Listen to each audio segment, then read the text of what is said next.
Congratulations to Aljamain Sterling, man. He went out there and he did what a lot of people, including myself, didn't think he could do. The man went out there and pulled out the victory. UFC 288 main event against Henry Cejudo. Crushed that man's dreams. Went out there, Henry Cejudo, and you can tell he's crushed. Look, he said it in the post-fight, right in the octagon afterwards. He's talking about it in the post-fight interview. He's like, look, my whole intentions were to beat Aljamain Sterling, beat Sugar Sean O'Malley, move up to 145 and challenge Alexander Volkanovski. And we got to be honest with each other. If I cannot go out there and beat Aljamain Sterling, what's that mean for everything else? So we literally have a situation where in the build up to this one, we saw when Aljo saw Cejudo, came up to him and told him, we are in the business of crushing another man's dreams. And that's exactly what they did. So what an impressive performance too. And it was particularly the way he did it. You know, we can break this one down to the details, but let me just summarize it like this. At the end of the day, the reason Aljamain Sterling was able to come out with the victory in this one was because of his movement. First and foremost, it was the movement. When they were on the feet, Henry Cejudo was not able to control the distance. He wasn't able to control the gap. He wasn't able to land combinations and really get anything more than one shot done at a time. And it was all due to the movement of Aljamain Sterling. He was constantly using lateral movement, constantly switching stances, constantly just using that unorthodox style that he's known for, coming in at angles and moving around. Early on in the fight, in the first round, we saw him being aggressive. Came out there heavy on the gas pedal, backing Henry Cejudo up, constantly moving forward, right? And it was a great plan. I mean, you got to look, Henry Cejudo has been out of the octagon for 3 years. We've got the champ fighting in his home with the home field advantage. Of course, he's going to come out there, pedal to the metal, put that first round in the books. And it was a great plan and it worked.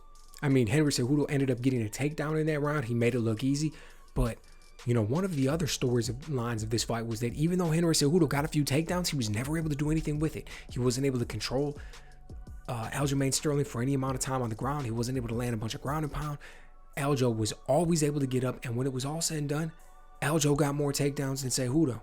Aljo ended up getting a takedown later on in the first round, right towards the end, got up, landed a nasty left hand off of it.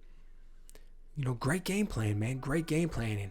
And I agree with the cards. It was a split decision, but I agree with the card of Aljamain Sterling, 48-47. I thought he pulled out 3 rounds. You know, he just went out there. He tore Henry Cejudo's leg up, man. That left calf of Henry Cejudo, once again, like we had seen in other fights, man, that thing was hamburger by the time it was all said and done.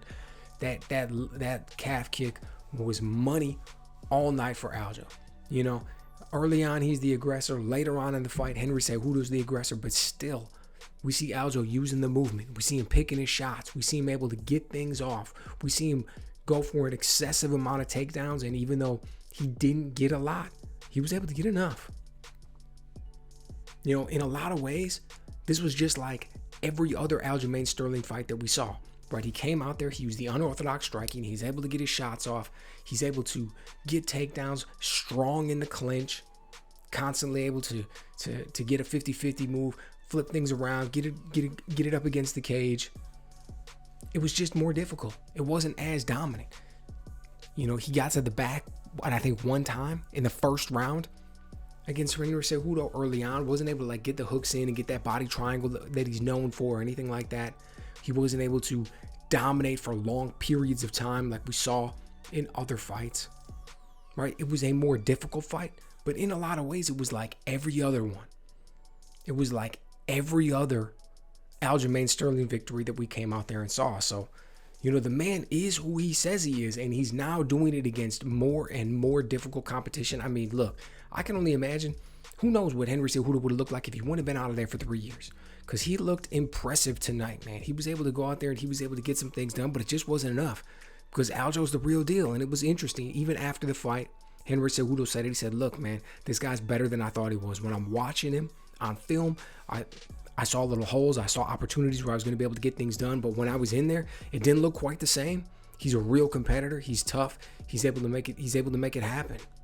So impressive victory. And we saw afterwards what's in store, right? We got the WWE style setup where Sugar Sean O'Malley steps right into the octagon afterwards. These dudes are all in each other's face, all super heated. So we already know we're getting Aljo versus O'Malley, right? It's going to be a good fight. I mean, look, people like to say that Sugar Sean O'Malley has better grappling than he's given credit for. We just haven't really seen it in the octagon yet. That remains to be seen because we know how good Aljo's grappling is. On the flip side of that, we know how good Sugar Sean's striking is, man. His hands are fast. He can close distance. He's long. That should be a really good fight. It's one that I'm really looking forward to. Who knows? We'll catch it in September. We'll catch it in October, possibly somewhere along those lines. Should be a good one. And now we got Henry Cejudo talking about this could possibly be it. He's like, my plans are to be the man. If I can't be first, I'm last. After a fight like this, my plans are completely derailed. Who knows? I'm going to have to go and take this back to the drawing board. We're going to have to see where it ends up. If this was the last time we see him out there, man, what an honor and a pleasure to watch that man do his work. Great performances up and down. It was great to see him come out there and transition from winning the gold medal in the Olympics in wrestling to being able to snatch up 2 belts in the UFC. And what a phenomenal performance by Aljamain Sterling to be able to derail those plans. So let me know what you guys think. Did you enjoy this fight? How do you think Aljo's going to look in his next one against Sean O'Malley? Is that striking that O'Malley has going to present any difficulties for him? And do you want to see Henry Cejudo hang it up, or do you want to see that man come back out there and continue to do work at 135 pounds? Let me know what you guys think.